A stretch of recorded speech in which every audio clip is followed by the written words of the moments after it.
Good morning, good afternoon, good evening, or good night, everybody.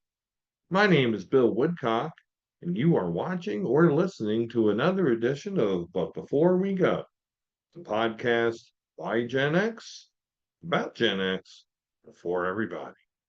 Now, you might have heard, or I should say, not heard, the dulcet tones of Steve Hunt. Well, Steve is away this week, so I am bringing you part two of our episode regarding how we listen to things as human beings in the days of Gen X, the heyday of Gen X, the 70s, the 80s, the 90s.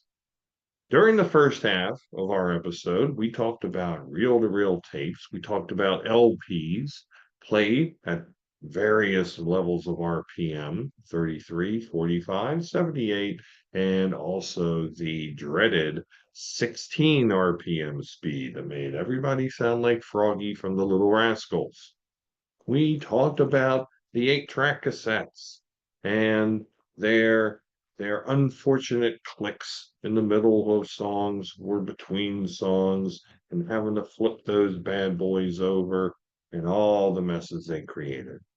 We also talked about cassette tapes, and we had just gotten into the boombox era when we decided to call it a podcast and go and talk more about it next time. Next time's here.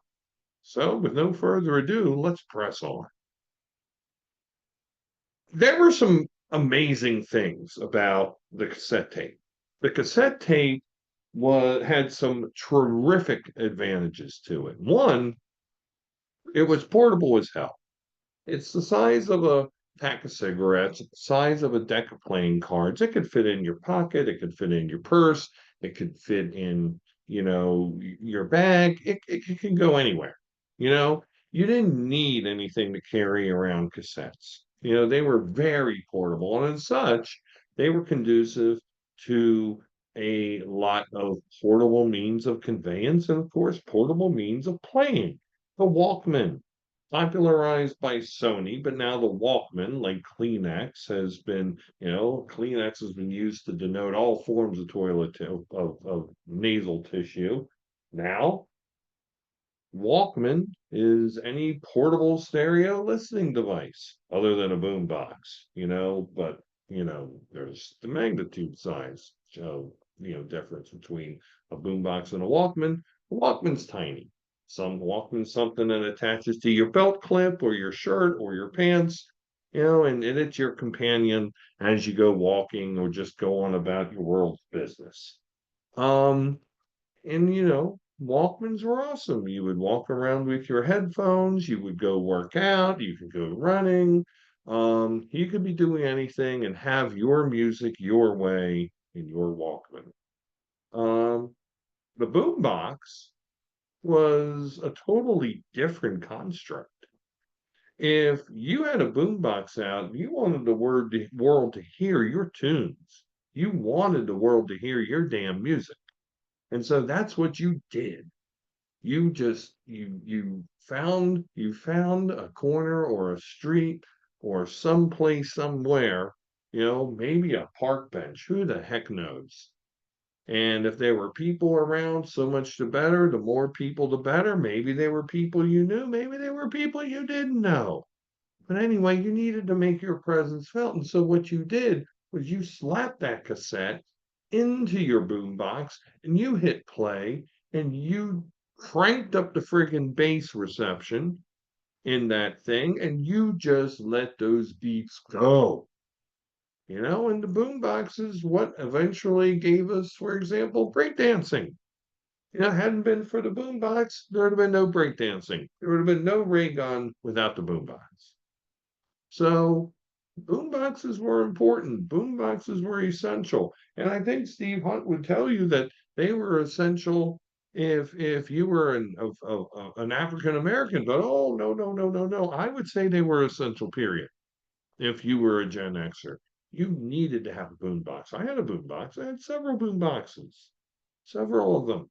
They ran on those huge D batteries. They cost like about $50 to buy the batteries to run the thing, but damn, they were fun and also necessary. Another item of outstanding convenience with the cassette tape medium is that, unlike with LPs, unlike with 8-track tapes, and even unlike CDs, you could easily record onto them. You could easily duplicate music onto a cassette tape. This led to the phenomenon that I know many of you out there in viewer and listener land know so well, the mixtape. So we had our mixtapes. We talked about in another episode about getting all of our music from Columbia House. Those 15 records on for a penny on LP, 8-track, or cassette. Now, imagine taking the best music off of those cassettes and putting them onto a cassette of your very own music that you created. And thus the mix was born. And the cassette tape was the medium by which we Gen Xers were able to achieve our first forms of musical expression, and we never even knew we were really doing it. It's how we communicated towards music. You guys have, people now have their playlists, everything's online and all this stuff, and it's easy to do, but doggone it, making a mixtape was a chore. Sometimes the tapes would, you could copy the tapes by a fast forward, but sometimes, and you had a meter that would count like which portions of which tape corresponded to what song. So you could kind of reliably um, record what you wanted, but not always, not always. And so and so, you needed precision. And precision meant that you took time. And sometimes you couldn't quickly record. Sometimes you had to record at speed. And when you had to record at speed, then that meant making that mixtape took a while, which, considering, and Steve mentioned this during the last episode, some of those tapes were 60 minutes on the side, 90 minutes on the side. You could get 12 to 18 songs on a side for each suckers. So if you're recording 3 hours of music, that may have taken you about 5 hours to do just to record one tape front to back. So your mixtapes became a thing of pride. They became something you were proud of. And so, of course, once there's pride involved, then there's competition. And then people had to have competition between whose mixtapes were the very best. And people would then copy their mixtapes. And typically, copying was often a faster process than creating the tape itself, because now you were copying the entire compilation of music. And people would copy their mixtapes and they would trade them back and forth with their friends. And they would see whose mixtapes were the most deaf. And this is what you did when you were in Gen X. This is what you did in your 80s and your 90s. You had mixtapes and you had a collection of mixtapes. And as you matured and as you became a better music collector, you had various mixtapes for different sources. You had, you had your dance mixes, your extended mixes, you had maybe mixes of all one artist or one genre. You had mixes of whatever criterion you wanted. You could have mixes made up of, bands from Adams County, Pennsylvania, if that's what you wanted. Go nuts about your mixes. I can remember one dude in high school who used to listen to Casey Kasem's Top 40 every week. And this dude would sit there listening to Casey Kasem, and he'd have a few tapes with him, and he would record, and so make a mix out of all of Casey Kasem's top 40. He cataloged this damn thing for years. I don't know whatever happened to this man's collection. He had several hundred mixtapes of nothing but Casey Kasem's top 40. So more power to him. That was his thing. That lit his fuse. That's fine by me. It's all good. So that was the cassette. That was the cassette at its zenith. But then cassettes started to have flaws too. Because when you kept recording cassettes over and over and over again, the tapes would start to wear out. The tapes could break. When you started making copies of copies of copies of copies, the quality of the music started to go away. So there needed to be another solution. There needed to be something that could bring the sound back crisp and clear. Also, music companies were starting to lose money because people are copying copyrighted music willy-nilly, hither, thither, and yon. So in this way, people weren't buying records anymore. They weren't buying them on cassettes when you can just get a copy from your buddy. And all you had to do was trade with somebody else. We would like to be told, and we would like to believe, that because of the desire for a richer musical experience, a more audiophilic listening experience, if you will, that the compact disc was created. And I believe that there was, a technological component there, but certainly selling a better quality of music. And it was much harder to copy. It also didn't hurt combating the whole thing about recorded music, being better, degrading in quality the more times you copied a cassette. And so the compact disc came out in the 80s. It became the prevalent format for music in the 90s. In the 90s, also, it became possible to copy CDs. It became possible to use things called CD-ROMs. Music companies combated that by making CDs hard to copy.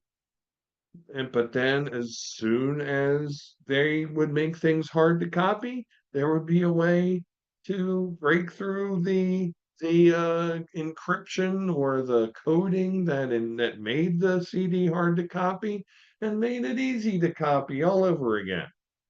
So it was all good. And by the end of the 90s, copying CDs was almost as prevalent as copying tapes. It was just mostly, for the most part, you needed a personal computer with which to burn CDs of your favorite music.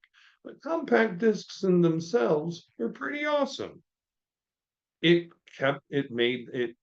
really were targeted towards the LP community, towards the vinyl community. Well, that sounded a little sick, but the community of people who like to buy records, not the community of people who do other things with vinyl.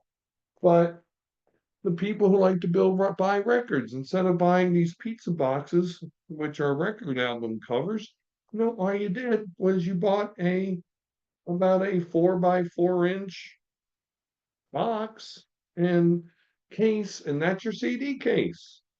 So it made media storage a lot simpler. Also, the sound was of a higher quality. It wasn't analog, it was digital. So, through the etching of a laser into the little, aluminum foil and wedged between two wafers of plastic, that was the compact disc. So it made the quality great, and it's quality that would not degrade over time. Not like the grooves of an LP, not like an audio tape. So CDs became the medium of choice for the audiophile. And then in the not, in the, then very quickly ensuing was acceptance by the masses. And then there were also efforts to make portable CD playing as popular as portable cassette playing. There was a CD Walkman. Various boomboxes had, portable CD players within them. Like I mentioned, you could copy, you could burn CDs. In a personal computer, and I believe there were other ways to burn CDs as well. I think a CD burner used to be a standalone item you could get in your local computer store. And who knew that for a while there were just stores that sold nothing but computers, but that's another matter. But that never really caught on as much. I'm not really sure why. I mean, maybe because cassettes were just so much more homemade and such much more fun. I mean, the problem with burning a CD is that it was a little bit harder to, burn a song from one CD, then take a CD out, burn a song from another CD, take that CD out. It was much easier to just, to do the same thing with video cassettes than it did with CDs. At least it did for me. So CDs, by the end of the 1990s and the turn of the century, the CD reigned supreme as the music listening mechanism of choice. There were still LPs, there were still cassettes. 8 tracks had pretty much gone by the wayside. And then there was also a thing called digital cassette tape, which I'm not even going to get into. But it was an effort by tape makers to make digital tapes which would rival CDs. Those never really worked out. But the CD was the standard. So that's how we listened to stuff. That was a lot. That was pretty cool. So on that, I have nothing else to say. Thank you all for watching and or listening, and I'll be back at you next week with another edition of Forward Maryland. Not a Forward Maryland, but before we go. Thank you, everybody. Have another great week. Take care.